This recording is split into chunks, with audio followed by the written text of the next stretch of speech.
അദ്ദേഹം ഈ തൃശ്ശൂർ ജില്ലയിലെ വിവിധ ഭാഗങ്ങളിലുള്ള ഓരോ വിഭാഗത്തിലുള്ള ജനങ്ങളുടെയും അരികിലേക്ക് കടന്നു ചെന്നുകൊണ്ട് അവരുടെയൊക്കെ ആവശ്യങ്ങൾ അറിഞ്ഞുകൊണ്ട് അതിനുവേണ്ടി പ്രവർത്തിച്ചിട്ടുള്ള ആളാണ്. നേരത്തെ സൂചിപ്പിച്ചതുപോലെ ഇരുപ്രാവശ്യവും തെരഞ്ഞെടുപ്പിൽ പരാജയപ്പെട്ടിട്ടും അദ്ദേഹം ഇവിടെ നിന്നും പോയില്ല. അദ്ദേഹം ജനങ്ങളുടെ ഇടയിലേക്ക് ഇറങ്ങിച്ചെന്നുകൊണ്ട് അവരുടെയൊക്കെ പ്രശ്നങ്ങൾ അറിഞ്ഞുകൊണ്ട് അതിന് പരിഹാരം കാണുവാൻ വേണ്ടി അദ്ദേഹത്തിന് സാധിച്ചു.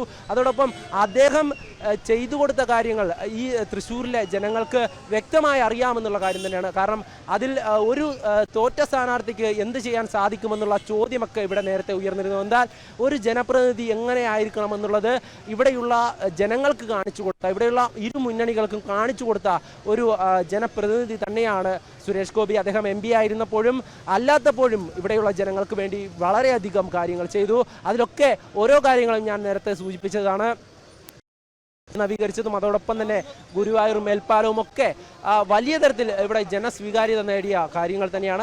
അവരുടെയൊക്കെ ആവശ്യം തന്നെയാണ് അദ്ദേഹത്തിൻ്റെ ഓരോ പ്രവർത്തനങ്ങളും. എന്തായാലും ഈ സന്ധ്യ മയങ്ങുന്ന സമയത്ത് പോലും വളരെ ആവേശത്തോടു കൂടി ജനങ്ങൾ അദ്ദേഹത്തെ സ്വീകരിച്ചുകൊണ്ട് മുന്നോട്ട് പോകുകയാണ്. നിരവധി ആളുകളാണ്, നിരവധി പ്രവർത്തകരാണ് അദ്ദേഹത്തിൻ്റെ അദ്ദേഹത്തോടൊപ്പം ആവേശത്തോടു കൂടി മുദ്രാവാക്യം മുഴക്കിക്കൊണ്ട് മുന്നോട്ട് പോകുന്നത്. അത് വായിച്ച് അല്ലെങ്കിൽ കേട്ടാലോചിച്ചാൽ മതി. അവരുടെ വർഗീയത മാത്രമേ അതിനകത്തുള്ളൂ, വർഗീയത മാത്രമേ ഉള്ളൂ. ഒന്ന് ആലോചിച്ച് നോക്കിയോ. സുരേഷേട്ടാ, സിദ്ധാർത്ഥിന്റെ വീട് സന്ദർശിച്ചിരുന്നു. വലിയ തരത്തിലുള്ള വിഷമപ്പെടുന്നു. അതൊക്കെ അവർക്ക് മടക്കി വെക്കണം അല്ലേ? മറ്റേ മാസപ്പടി, ഞാൻ ഇതിനെക്കുറിച്ചൊന്നും ഇന്നുവരെ പറഞ്ഞിട്ടില്ല, ഇനി വിടത്തില്ല.